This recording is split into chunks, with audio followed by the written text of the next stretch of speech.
Não é preciso ficar nada escrito, está escrito aqui. Está o trabalho, como se apaga.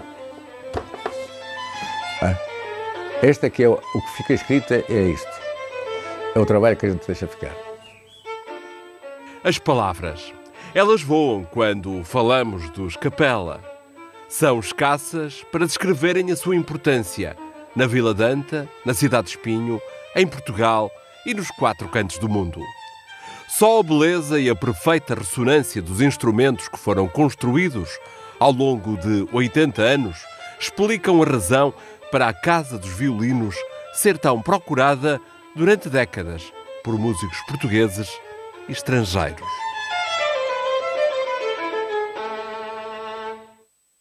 Nós abrimos uma porta muito grande na construção de instrumentos para o mundo. Ouvia muitos músicos, ele ouvia muitos concertos e por isso muitos daqueles músicos de nomeada que estavam na Sinfónica de Porto foram muitas vezes à casa de Domingos Capela. O Domingos Capela iniciou a sua ligação à música, que ele já fazia instrumentos de música, mas iniciou-a de uma forma empírica. Iniciou uma escola de liuteria. É o exemplo do que Portugal pode ter e pode desenvolver e se deve orgulhar. O nome Capela no nosso país é incontornável. Todos os músicos conhecem o Capela e todos os músicos querem ter um instrumento de Capela e quase todos os músicos de carreira têm um instrumento de Capela. É fascinante e muito agradável ir ao estrangeiro e saber que toda a gente conhece Capela. Todos os luthiers conhecem Capela. A oficina Capela, dedicada à reparação e à construção de instrumentos de corda friccionados com arco, foi criada em 1939 por Domingos Capela, responsável também, juntamente com outros jovens, pela fundação da Tuna Musical de Anta. António não podia ter mais orgulho no pai, com quem partilhou grande parte das suas memórias. Nunca tivemos a mais pequena discussão, nada. Eu aceitava o que ele dizia, ele também aceitava o que eu dizia. E ele verificava o trabalho que eu fazia, porque, evidentemente, é uma forma, por exemplo, a forma que o meu pai tinha o sistema de construir, era precisamente o sistema do princípio dos italianos. Há 3 escolas diferentes, francesa, alemã e italiana, são 3 escolas diferentes do princípio da construção de instrumentos. Eu estava habituado a uma escola. Depois habituei-me a outra, cheguei cá e imprimia. O meu pai não gostou. Cheguei a Itália, já era outra. A construção é a mesma, mas princípio de uma outra forma. E ele aceitou sempre, portanto, e aceitou até hoje. Ou melhor, até os últimos dias da vida dele. Não é? A oficina Etienne Vatelot, em Paris, abriu-lhe as portas e apostou na sua formação, vendo-o crescer como luthier, para grande orgulho do seu pai. Apesar da profunda tristeza em deixar a sua mulher e a filha de 6 meses, António emergiu na magia de Paris, completamente apaixonado pela capital francesa. Eu às vezes estava aqui assim, conversa com o meu pai, e dizia assim, mas o que é que vou fazer para Paris? Quando tiveste contas? Quando eu fui, a minha filha tinha 6 meses. Não é? E, infelizmente, o pai estava ausente.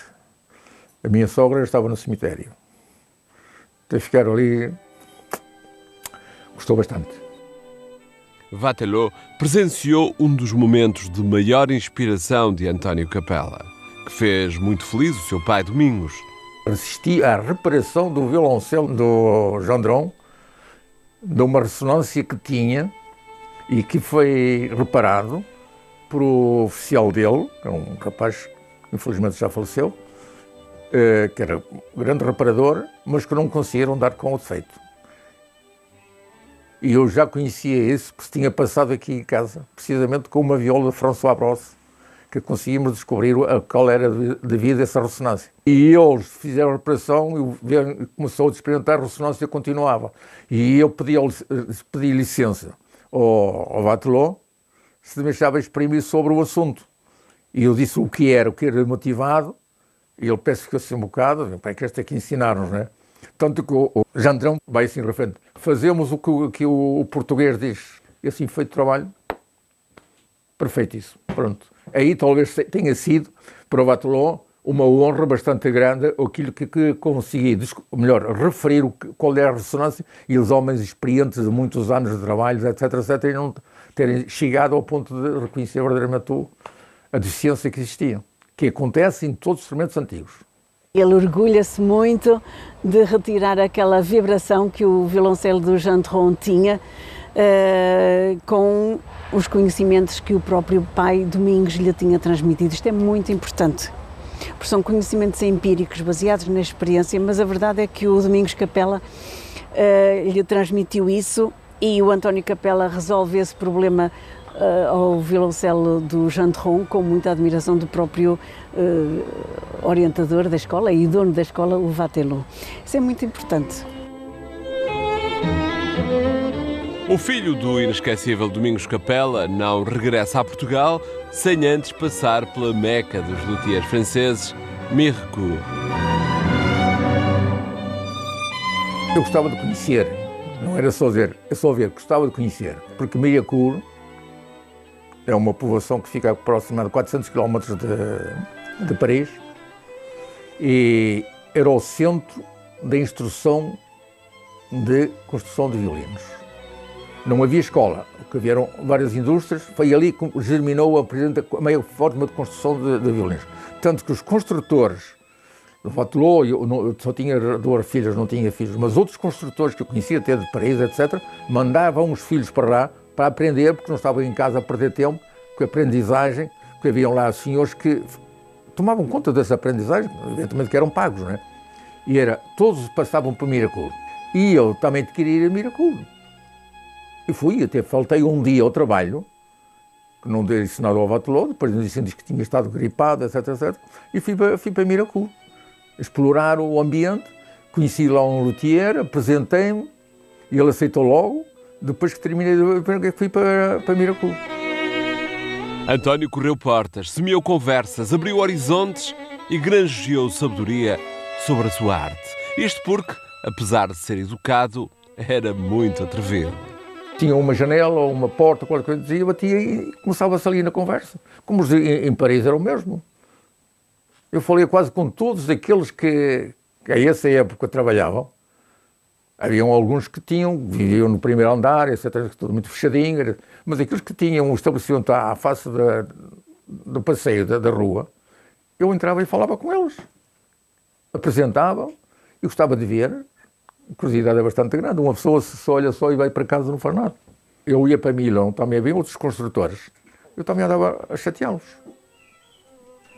Gostava de falar com eles. Tudo que eu pudesse, eu furava. Não queria ser só por mim próprio. Mas aí em Cremona, foi indiscutivelmente, foi o auge do fim da minha carreira como aluno, se assim poderia referir, não é? Dada a relação que tive, com a amizade que alcancei, até na escola, eu fazia o meu trabalho à minha vontade, o mestre não interferia, porque não tinha possibilidade de me estar a conduzir, não é? Diziam, mestre, podes fazer isto? Eu faço.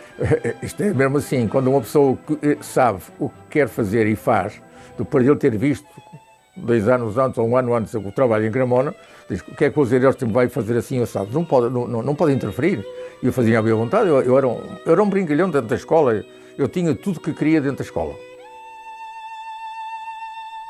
Mirecourt termina num suspiro e o luthier é convidado para partilhar a sua arte num outro país, num outro continente, nos Estados Unidos da América. E em 62, eu tive um grande convite para ir para a América. Eu fiz para mim um testemunho que eu não abandonaria o meu pai enquanto vivo. Porque se não fosse ele, eu nunca ia para Paris. A família Capela continua a fazer história em Anta e começa a enviar os seus instrumentos para concursos. 1963 é um ano importante para a oficina. Pai e filho enviam um quarteto de cordas, 2 violinos, uma viola e um violoncelo para o concurso internacional de Liège, na Bélgica, de onde saem vitoriosos. Eu tive conhecimento em Paris, que me foi dado um prospecto de publicidade do concurso E eu fiquei todo entusiasmado e trouxe aquilo no bolsinho. Depois falei com o meu pai. Ó pai, vamos concorrer. Ó filho, vamos concorrer. Os instrumentos têm que ser feitos em casa, não é construídos em casa, depois é que são enviados para lá. Assim foi que é um quarteto que era patrocinado pela Rainha Elizabeth dos belgas, que se realizava na cidade de Liège. Assim fizemos o quarteto. O quarteto foi com o nome de Sugia, se a memória não me falha. A ânsia de saber mais, o desejo em conhecer melhor o seu ofício e o atrevimento com que António apareceu em Liège fizeram com que fosse convidado para ir a Cremona, em Itália, em 1964, desta vez com a mulher e a filha. Em Cremona é impressionante. Tipo, Capela é o mestre. Chama o mestre Capela. É quase o pai de Cremona neste momento.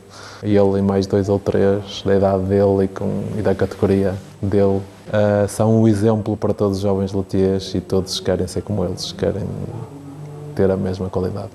Hoje em dia, Portugal, lá fora, é conhecido não apenas por Amália ou Ronaldo, mas também por Capela. A perfeição do trabalho Capela foi atraiçoada quando António e Domingos choraram juntos a amargura dos seus instrumentos, 2 quartetos, serem desqualificados do concurso de Liège, em 1969, 7 anos antes do pai ter falecido. Houve um desgosto enormíssimo em 1969. Participámos com 2 quartetos, eu um meu nome e outro do meu pai. Só apenas há um pormenor do seguinte, é que todos os concursos, no regulamento, não pode saber quem foi o construtor dos instrumentos. É anónimo. Em 69, nós temos uma marca de Capela Portugal e gravei os instrumentos todos. Mas num qual que não esperava que fosse lá verificar. Se eu marcava sem aquecer a marca, que fica preto, eles não notavam. Notava-se aquela marca, onde descobriram num violoncelo, e depois começaram a examinar os outros todos estavam marcados. Eu fui assistir mais o meu pai. Quando lá cheguei, eu já me tinha relacionado com o diretor do concurso, chamava-se Paulé, em 63. Depois fui lá em 66, só apenas para ver o concurso, né? Porque eu tinha vindo de Cremona, não tinha tido tempo de fazer um quarteto. Fui assistir, depois então, relação com o Paulé. Quando eu lá cheguei, precisamente entro na sala onde estavam os instrumentos expostos e ele viu-me: Capela, que desastre que vós tivestes. E eu perguntei-lhe: o que é que se passou? Os vossos instrumentos foram eliminados, os melhores instrumentos do concurso, tanto em trabalho como em sonoridade, pela gravura que tem dentro de Capela Portugal. Foi uma noite de choro constante. Meu pai... Bem. Apesar do desgosto, continuaram a protagonizar uma história feliz. Seguem-se outros concursos e o reconhecimento. António tem muito presente na sua memória o rosto umedecido pelas lágrimas da felicidade que chorou em 1972 no 5º concurso Henri Wieniawski, quando ganhou com o seu pai os 4 primeiros prémios. Aí foi stop. Não se participam mais. Eu, infelizmente, conheço colegas que ganharam primeiros prémios e depois concorreram a outros concursos e ficaram em baixo. Era melhor ter ficado em casa. Isso é um retrocesso do artista. E a partir daí começaram-me a convidar para fazer parte do jogo.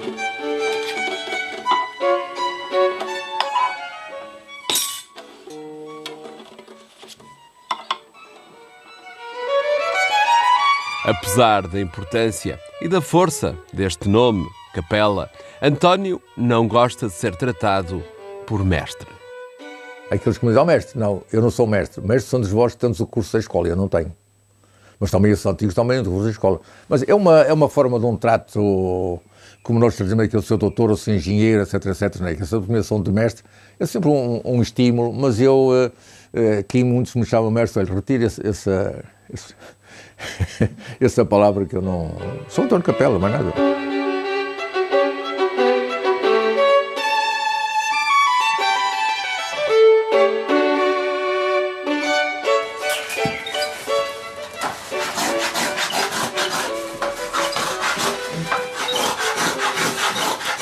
Joaquim Capela podia ter sido italiano e nascido em Cremona, mas acabou por nascer em Portugal em 1966, após o regresso dos pais a Espinho. Desde cedo percebeu que queria trabalhar na oficina, como o seu pai e tal como o seu avô Domingos. Eu tinha 9 anos, fui a primeira vez à Itália, vi os meus colegas italianos da mesma altura.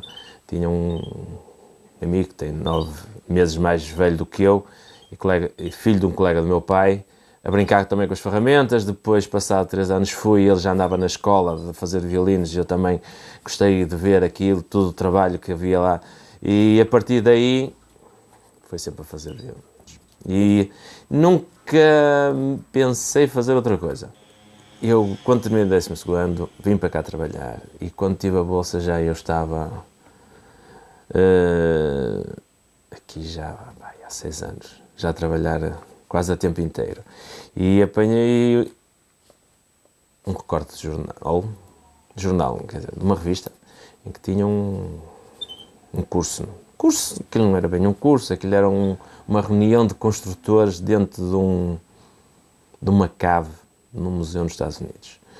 E eu achei engraçada a ideia. Candidatei-me a uma bolsa da Gulbenkian, que foi aceite, e fui lá aos Estados Unidos, passar 1 mês e meio. Começou a treinar as mãos com as ferramentas e a pregar também alguns sustos aos pais. Eu estava, no princípio, não é? O meu pai estava a dizer-me como é que havia de fazer com a faca o contorno do violino, de um tampo, e a tal coisa. O meu pai disse, para a frente, mas com 9 anos não dava jeito nenhum ir para a frente, o que dava jeito era para baixo, porque tinha mais força. Eu estava de calções na altura e a faca fugiu e foi ao joelho.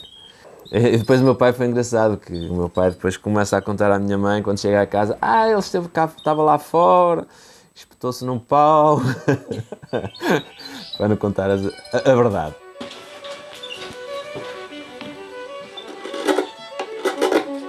O tempo que Joaquim passou na oficina com o pai António transformou-o num luthier com um potencial ímpar. Está aqui assim, por vontade própria. Nunca nem o pai nem a mãe dizem assim, tens que ir para ver o teu pai. Vontade própria. Isto tem que ser por vontade própria, não é por imposição. Quando a pessoa é imposta, o resultado é negativo. Gostaria, quando mais velho, frequentar a mesma escola que o meu pai frequentou, quando começou a principiar a fazer violinos, em Cremona. Não me apercebi do tempo que ele gastou em me ensinar, porque houve muito tempo que ele deixou de estar a trabalhar. Ele estava a trabalhar com um olho, como se dizer, no burro e no cigano, não é? Ele estava com um olho a trabalhar e com outro olho a ver o que eu estava a fazer. E eu quem está a fazer a primeira vez não está a perceber o tempo que está ali a perder a outra pessoa. E eu não conseguia perceber-me disso. E agora, por outras razões, consigo aperceber-me que ele perdeu muito tempo nisso. António confessa o orgulho que sente no filho e também o desgosto pelo pai, Domingos, não ter visto o seu neto a tornar-se um grande luthier. Sim, ele tinha 9 anos quando o meu pai faleceu. Por essa razão, se tivesse durado mais uns 10 anos, se não se supor, já havia um neto ali a continuar a sua arte. Domingos, António e Joaquim Capela construíram instrumentos ao longo de 3 gerações que têm conquistado músicos por todo o mundo. Alguns tornam-se até verdadeiros amigos desta oficina. Tenho uma relação muito estreita com o ateliê. Eu tenho muitos instrumentos. O meu desejo realizou-se. Tenho muitos instrumentos feitos lá. Eu tenho 3 violas feitas pelo António, porque a viola, ao contrário do violino, ainda não tem uma forma completamente estabelecida. Portanto, pode-se procurar muitas coisas. Pode-se aumentar aqui ou diminuir acolá, ou facilitar aqui, mas enriquecer de outra forma. E então tivemos sempre uma relação muito estreita. Passava lá muito tempo no ateliê, toquei muitas violas e fomos descobrindo outra viola que eu queria ter para mim e fui colecionando. Enquanto profissional, como já referi, perfeito trabalho e profissionalismo de alto nível. Fico muito satisfeita pela escola continuar com o Joaquim, que já vai fazendo o seu percurso muito prestigiante. Nós perdemos imenso tempo em conversações sobre tudo. Quando passa em Espinho e tenho tempo, pois esquecemos às vezes das horas, porque o António é uma pessoa muito interessante, muito culta, muito viajada e, para além disso, também nos enriquece com os seus conhecimentos. É preciso saber ouvir o António Capela, perceber a sua linguagem. Tem um sentido de humor fantástico, muito incisivo, e consegue sempre ter uma relação muito próxima, acho eu, com os clientes. Lá está, que não somos só clientes. Eu acho que a partir do momento em que temos um instrumento capela, tornamos-nos um bocadinho família dele, porque ele também trata os instrumentos dessa forma. Eu acho que ele, se passar uns anos sem ver, eu pelo menos sinto isso, eu levo lá o meu violino e ninguém mais nenhum luthier mexe no meu violino sem ser ele, porque acho que não faz sentido. Mas eu, se passar uns anos sem lá ir, ou que não aconteceu, mas se passar muito tempo sem lá ir, eu acho que ele próprio tem saudades do instrumento e nota-se que quando a gente chega lá ele olha para o violino, e, no meu caso, e é quase como se estivesse a dizer um olá a um descendente dele. Os instrumentos capela fizeram a delícia de alguns jovens músicos que conquistaram os primeiros lugares no concurso da RDP Antena 2. Filomena Cardoso, cliente e amiga de António, foi uma das fundadoras do Prémio Jovens Músicos. Para mim foi uma honra convidar o Capela a fazer esta, digamos, parceria, não é? Com o Prémio Jovens Músicos, porque para nós era obviamente uma mais-valia também, e julgo também para o Capela. Eu ganhei o Prémio Jovens Músicos em 96, estava no meu curso superior em Lisboa e bem, há um montão de histórias sobre isso, né? Relacionado com um instrumento. Acho que era a principal razão porque eu estava a concorrer, porque eu queria ter a viola. Mais recentemente, em 2007, a Escola de Música Os Violinos de Lisboa cria o concurso António Capela e atribui aos vencedores 3 violinos Capela. Apesar do mérito incontestável dos Capela, António fala com alguma amargura do país que o viu nascer. Eu sou reconhecido, mas assim, humildemente, tal costuma-se dizer, santos da porta não fazem milagres. Mas eu não levo a mal por isso. No início das nossas vidas profissionais, nós só ouvimos falar de Stradivarius, de Guarnerius, de Amatis, de Goffriller,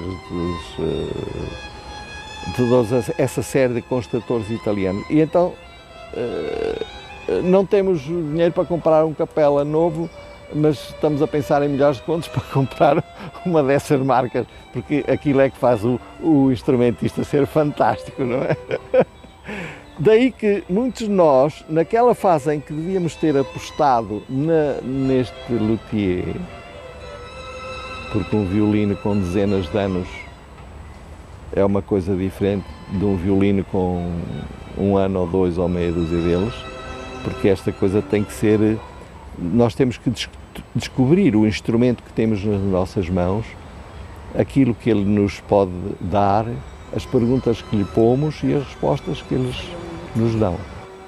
Mas quem o rodeia, particularmente os amigos da oficina, não lhe poupam elogios. O que é que os violinos Capela e as violas Capela têm? Um verniz absolutamente excepcional, que é verniz, como se sabe, é desenvolvido pelo seu próprio luthier e, estranhamente, não é um segredo entre eles não divulgam os segredos, não divulgam.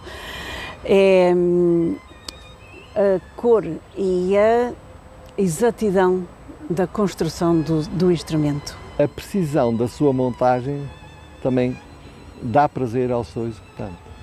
Muitas vezes nós encontramos essas pequenas deficiências, basta 1 milímetro ou na escala, ou na pestana, ou no cavalete, ou na alma, basta qualquer mínima deslocação para o instrumento se transformar. Soa diferente e até acredito que seja visualmente fácil de reconhecer, tem a ver com as cores dos vernizes, que existe mais do que um tom, mas as cores e o tipo de sonoridade, a quantidade de sonoridade, são sempre instrumentos, pelo menos os que eu conheço, que já são bastantes, com um volume sonoro grande. E lá está, e a minúcia no trabalho, os pormenores, o detalhe, o cuidado com que é construído. Considero que o Capela gosta de apresentar os seus produtos finais, não é? O instrumento na sua beleza e no seu fim. Por isso mesmo, aquilo muitas vezes, mesmo quando estava a fazer, por exemplo, este violino, nunca me mostrou. Eu apenas o experimentei quando ele já estava absolutamente pronto. Aliás, ele pôs-me 3 ou 4 violinos, pelo menos, à disposição para eu escolher. Embora ele me dissesse no fim que já sabia que era este que era para mim, que foi o que eu escolhi. Além de bela sonoridade e equilíbrio entre todas as cordas, aqui preciso salientar o perfeito trabalho de construção. Seria verdadeiramente uma palavra-chave, perfeito trabalho de construção, porque além de grande talento e profundos conhecimentos, por exemplo, a nível de aplicação de verniz, que em si já é uma área muito delicada, preciso uma inteira dedicação e rigor que não conheço nem descanso nem férias. A característica principal que ele tem e que eu admiro muito é conhecimento de causa. Ele sabe como é que se faz. Ele tem método e tem uma técnica fora do normal. Eu impressionava-me ver como é que ele facilmente torneava um braço de um violino ou de uma viola, ou fazia um tampo de um violoncelo enquanto conversava comigo sobre o estado da nação, por exemplo. Nesta arte, tudo conta.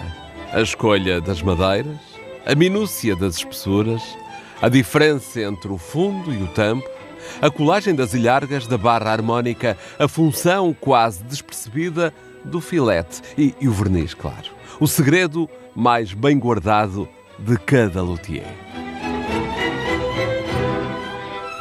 Ora, é um quebra-cabeças para todos os construtores, é verdade se diga. Mas é o pormenor que estaremos muitos em conversa uns com os outros, quando falam o verniz ninguém abre a boca para nada.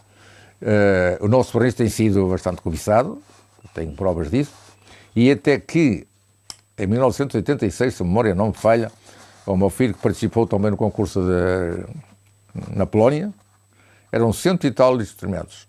Ele recebeu um prémio especial para o melhor verniz de todos os instrumentos que estavam expostos. Isso já é uma grande honra. Ser justificado pelos construtores o melhor verniz, que havia um prémio especial para o melhor verniz, e foi contemplado o meu filho, num violino que eu tinha apresentado.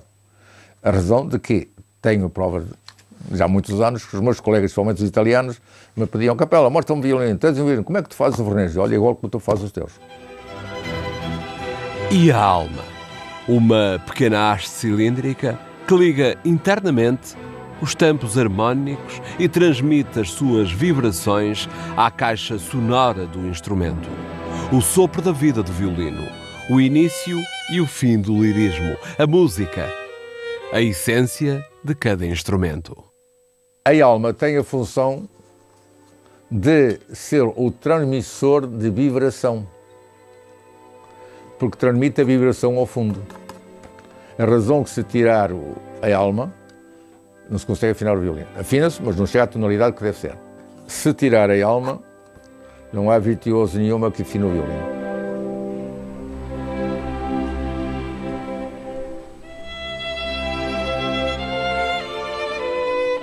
O violino faz parte do nosso corpo.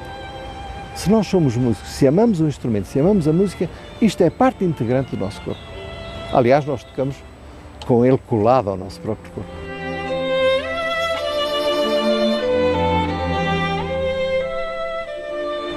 Domingos, António e Joaquim Capela.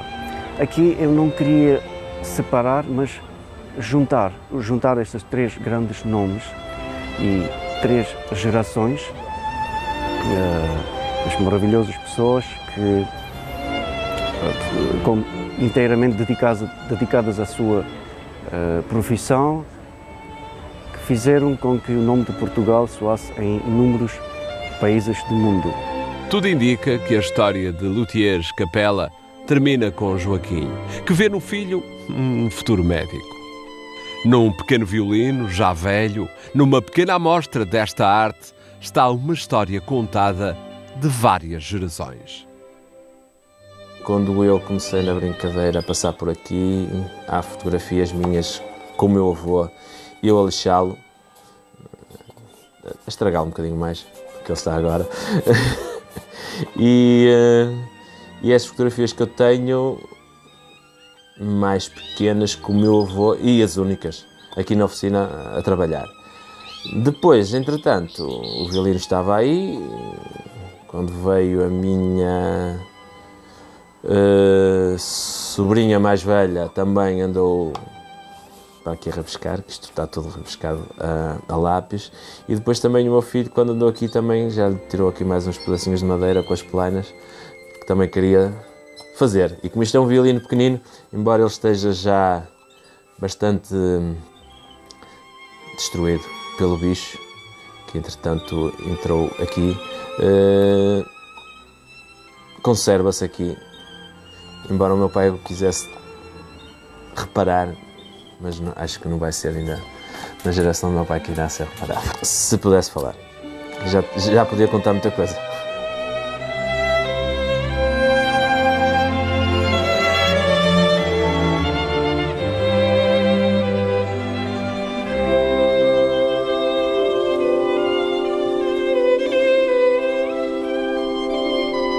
A Casa dos Violinos em Anta é um centro de emoções, de palavra, de música, de vida, com memórias que ficam em cada instrumento que de lá sai.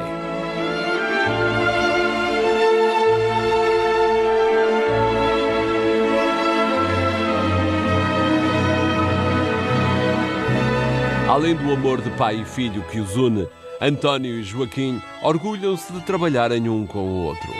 O pai considera o trabalho do filho melhor do que o dele. E Joaquim acha que o trabalho do pai é perfeito.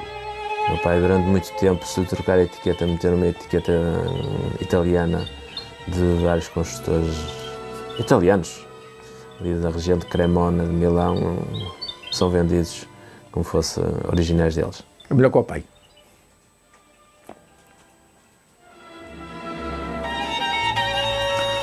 Não posso ser mais?